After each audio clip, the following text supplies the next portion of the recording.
What's going on, guys? It's Brandon. I'm in vacation in Hawaii right now, wearing the Formax Reef GMT. I think I got some cool shots under the water with like some sea turtles and stuff. I'll be posting that soon. But it's Monday, Watches and Wonders. I just saw the new releases in Rolex coming out. So here's just a quick little summary of what's going on and what I think they did well and what I think they could have done a little bit better, or what I think is kind of like a flop for them. So we got the new Rolex Yachtmaster 42 in the RLX titanium. This watch looks amazing. I am loving this watch. I think, it's an awesome watch for hitting the water in like an awesome sports watch. You have that lightweight Rolex titanium, the bezel, the dial color combination, it's like a matte black. It just looks absolutely amazing.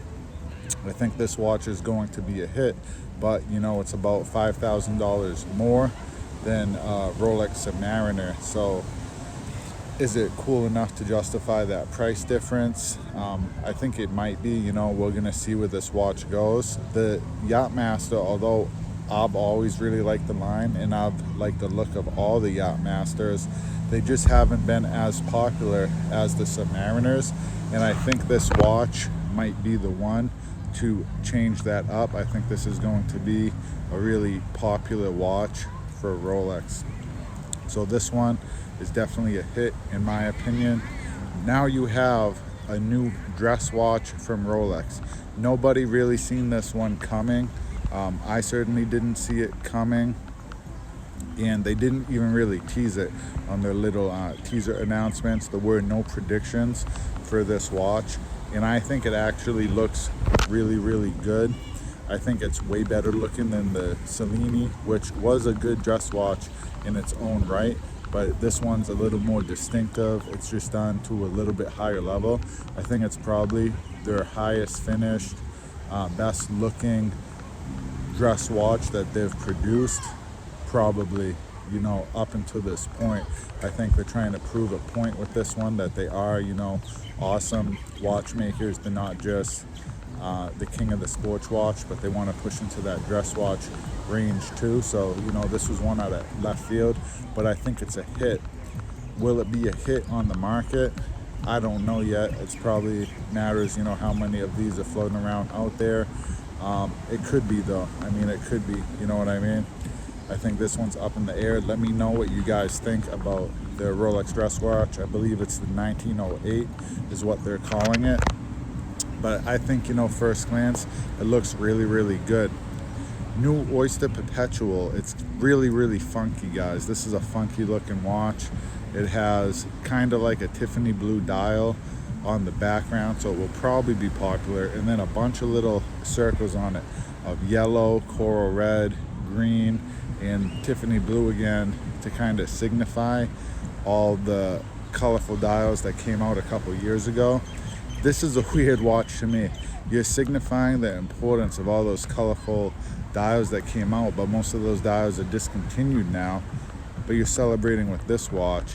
It's really funky looking, and it could be popular, man, because everyone's about Rolex. It's the new OP. Everyone could be about it. I get my green dial, but although those dials were fun and different, I think they were pretty classy. This watch looks really funky. It's different, and I'm not the biggest fan of it right now. I would like to see it in person. Hopefully I could see it, somewhere in person, and it might change my opinion of this watch, but it just seems, I don't know, guys, it seems like another push off those colorful dials, off the Tiffany, to kind of, bring that hype back. But I'm just really not crazy about this watch. Again, let me know what you guys think about this one too. But for me, this one isn't a hit, even though it is so distinctive and different, man. It looks just like maybe a little too feminine for me, or not serious enough. It looks like something you'd see on like a swatch. The colorful dials, I think, were done well, originally, but this is just a little bit too out there, guys. I think it looks like a swatch, but let me know what you think. We also have a two-tone black dial, black bezel GMT Master 2. This watch looks awesome. I love you know, the look of two-tone GMT Masters or two-tone Submariners. I love the look personally. I would love one if that was my lifestyle, if I wasn't going to scratch this watch, but gold's just a little bit too soft for me. As you can see, I've been wearing this watch all week. Stainless steel Formax Reef GMT, 300 meters water resistance.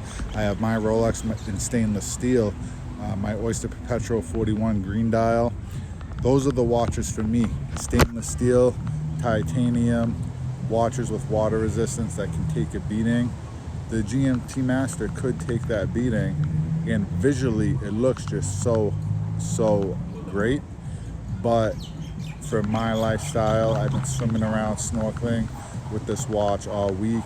The Formax, hiking mountains when I'm in Alaska, hiking mountains, going hiking, everything, hunting, you know. You can see I shaved the beard. That's so I could fit with my snorkel mask without getting leaks. It will grow back, but I think I look pretty handsome, clean shaven too. So the GMT Master, yeah, I like it. You know, if you're a city dweller, I think this watch is for you. But if you're more of a sportsman, outdoor, you know, someone that really pushes their watches to the limit, maybe not the one for you. But visually, you know, I think this watch is a hit. I think it's gonna be a hot watch for sure. We also have the Rolex Explorer now, 40 millimeter. This one surprised me a little bit. I knew from the little teaser that they were going to do something with the Explorer 1. I think everybody kind of could tell that from the teaser. I like it. I like it at 40 millimeters. I think the dial looks just a little different. Maybe it's because it's more spread out now. But I think it's a good looking watch. I would definitely, you know, wear one of these happily. Was I surprised? Yeah, because they just discontinued the 39. So why'd they go ahead and put out the 40 millimeter? I'm not sure. You know, 40 millimeter is a hot size. I think it's probably going to do well. But I was surprised because you have the Tudor Ranger that I thought was taking up the bigger space for an Explorer style watch. And they were going to leave the Explorer at the 36. I believe you can still get it at the 36, the original sizing for the Explorer 1. Now they have it at the 40, so I think it is going to, you know, do good there. The Explorer, while it's been a hot watch, is probably lagging behind Submariner, even Yacht Master, definitely lagging behind GMT Masters, even Oyster Perpetuals, Daytona. It's been lagging behind. It's probably been lagging behind the Explorer 2 as well. With this bigger size, you know, just that 1 millimeter from 39 to 40, the older model they discontinued. Will it be more popular? I think it could be. So that's one to watch out for, guys. I think that was probably a good move as well. Again, let me know down in the comments what you guys think. I think that's about all the news. They discontinued the Milgauss. I think I've seen that coming. They'll probably revamp it next year or the year after. No other big changes from Rolex, I don't think. Oh, the Daytona. I almost forgot the Daytona. Looks pretty similar to the older Rolex Daytonas. They made a couple different stylistic changes that you can tell from the little video they put out and looking on the website. Looks pretty distinctive, the same. Daytona's already a hot watch, so this watch is still going to be a hot watch. But the biggest change here that I like, and maybe we'll see more of it in the future, I don't know, is the exhibition case back. And I'm not quite sure yet if it's just the exhibition case back on all these Daytona models, or if it's just like off the platinum Daytona, because that's what they showed in the little video. But it's I think it's a good looking movement. I believe it had a solid gold rotor, skeletonized. You don't really see this from Rolex. While they are nice movements, they are extremely left unfinished. While they are super reliable and good in-house made movements, they don't really finish them to the same degree as even competitors like Omega. And for a $15,000 watch or more, haven't checked the price on the newer Daytonas, and they command way more than that on the premium market. It is nice to see an exhibition case back. So I'm gonna go and I'm gonna give this one a plus, guys.